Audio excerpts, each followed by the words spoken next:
Assalamualaikum warahmatullahi wabarakatuh. Jumpa lagi bersama saya Abdullah yang paling ganteng dan sangat memprihatinkan. Oke, seperti biasa saya mau berbagi ilmu dan berbagi cerita. Ilmu kali ini yang saya bagikan adalah tentang ibu hamil ya. Semua orang tahu yang namanya ibu hamil ya. Kadang ibu hamil ini ngidamnya yang aneh-aneh, kadang-kadang ngidamnya nggak bisa kita bayangkan, nggak bisa kita pikirkan ya. Akan tetapi perlu kita ketahui, kita sebagai suami ya, apabila istri kita mengalami hamil, lagi hamil, maka turutilah apa kemauan istri kita ya. Yang penting jangan ikuti yang berbahaya ya. Seperti contoh ya, ibu istri kita lagi hamil terus nyuruh suami suruh manjat kelapa yang tinggi kan. Nah, itu nggak usah diturutin ya, karena itu berbahaya. Kalau sempat jatuh kan bisa tewas seperti itu ya. Nah, ada lagi ibu-ibu hamil kadang ngidamnya aneh-aneh, makan sabun mandi seperti itu jangan dituruti ya, jangan turuti. Nah, jangan turuti kalau ngidam sabun mandi, itu yang aneh-aneh jangan turuti. Terus juga ada lagi yang ngidamnya makan obat nyamuk, ada juga kayak gitu, jangan dituruti, itu sama aja mau bunuh diri, obat nyamuk kok dimakan. Apalagi sampai ngidamnya minum baygon, nah itu lebih parah lagi, bisa tewas ya. Jadi buat ibu-ibu, buat bapak-bapak ya, buat kawan-kawan, apabila anda mempunyai istri lagi hamil, lagi ngidam, maka turutilah yang baik-baik saja ya. Contohnya kalau ngidam makanan, makan buah-buahan, pengen makan buah-buahan kita belikan, makan biskuit kita belikan gitu, makan ikan atau ayam kita belikan, kita turuti saja yang baik-baik ya. Tapi kalau yang aneh-aneh jangan ya. Eh, yang aneh-aneh bukan hanya itu saja, kadang-kadang ada juga yang ngidamnya jitak kepala orang ya, kepala orang yang botak dijitaknya, disuruh sama istri kan, suami.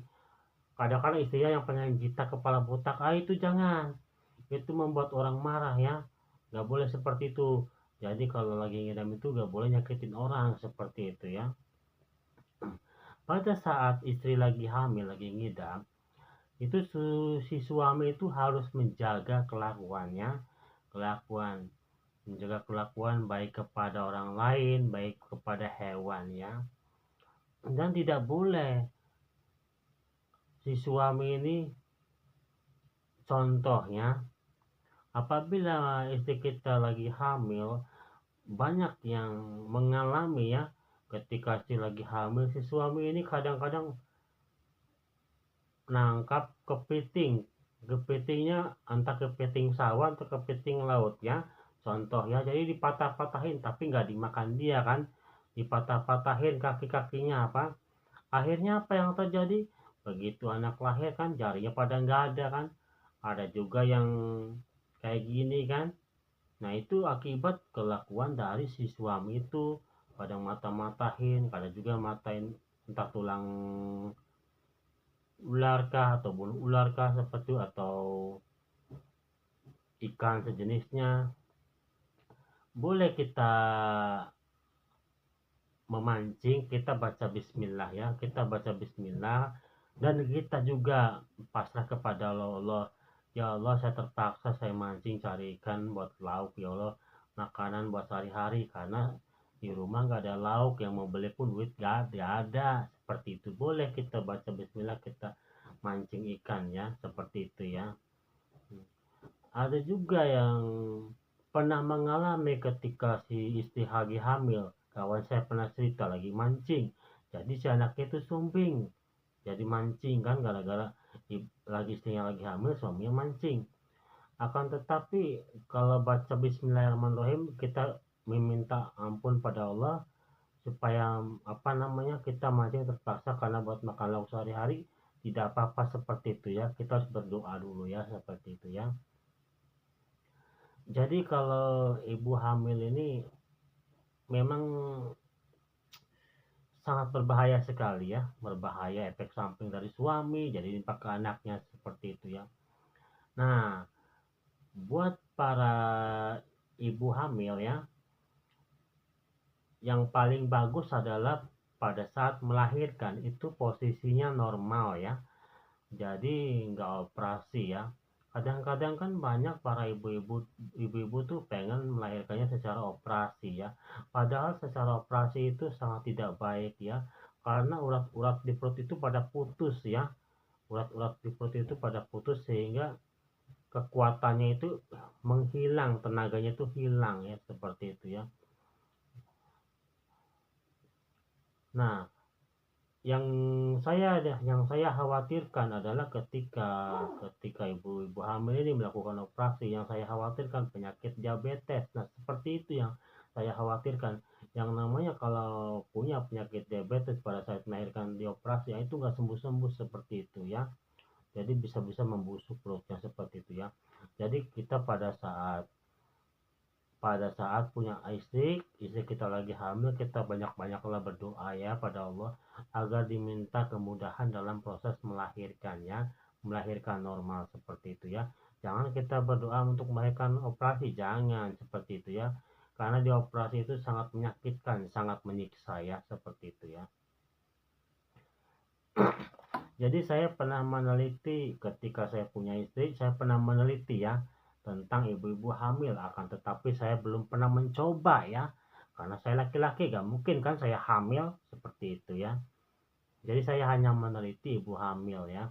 Pada saat istri saya itu lagi hamil ya, ketika melahirkan ya, jadi menurut dari keterangan istri, anak laki-laki itu melahirkannya lebih sakit daripada anak perempuan, seperti itu ya.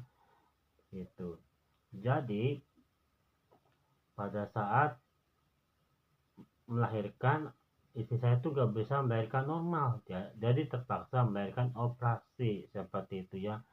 Nah, habis itu saya mencoba penyembuhan operasi ketika ibu hamil itu menggunakan ikan gabus ya. Ikan gabus ini bisa menyembuhkan obat luka dalam ya, bekas operasi ya. Jadi buat ibu-ibu hamil, Anda sebaiknya apabila ibu-ibu yang hamil melahirkan dalam posisi operasi ya, kondisi operasi, maka Anda banyak-banyaklah makan ikan gabus ya, agar cepat kering dan sembuh ya, seperti itu.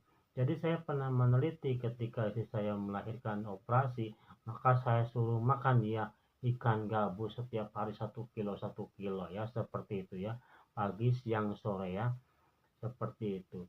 Apabila tidak kuat dengan makan ikan gabus, boleh kita beli ke apotek. Di situ ada jualannya, juga ke klinik juga ada obatnya ya, obat untuk melahirkan operasi. Nah, ternyata ikan gabus ini sudah diproses secara modern juga. Jadi dibuatnya obat, berbentuk obat ya, seperti itu ya. Akan tetapi yang lebih efektif, yang lebih alami lagi adalah kita makan ikan gabusnya langsung. Jadi gak perlu dibuat obat seperti itu ya. Jadi sekali lagi saya ingatkan buat ibu-ibu yang Anda merasa hamil, apabila hamil Anda dalam kondisi habis operasi, maka cara penyembuhannya adalah Anda makan ikan gabus ya, sebanyak-banyaknya ya. Makan ikan gabus untuk proses pengeringan operasi Anda. Ini pengalaman tentang istri saya ketika melahirkan operasi, dan saya sudah menelitinya ya. Akan tetapi saya belum pernah mencoba ya, karena saya laki-laki, gak mungkin saya mencobanya kan, seperti itu ya. Oke, ini saja yang saya dapat sampaikan, mudah-mudahan ada manfaatnya. Sekian dan terima kasih. Assalamualaikum warahmatullahi wabarakatuh.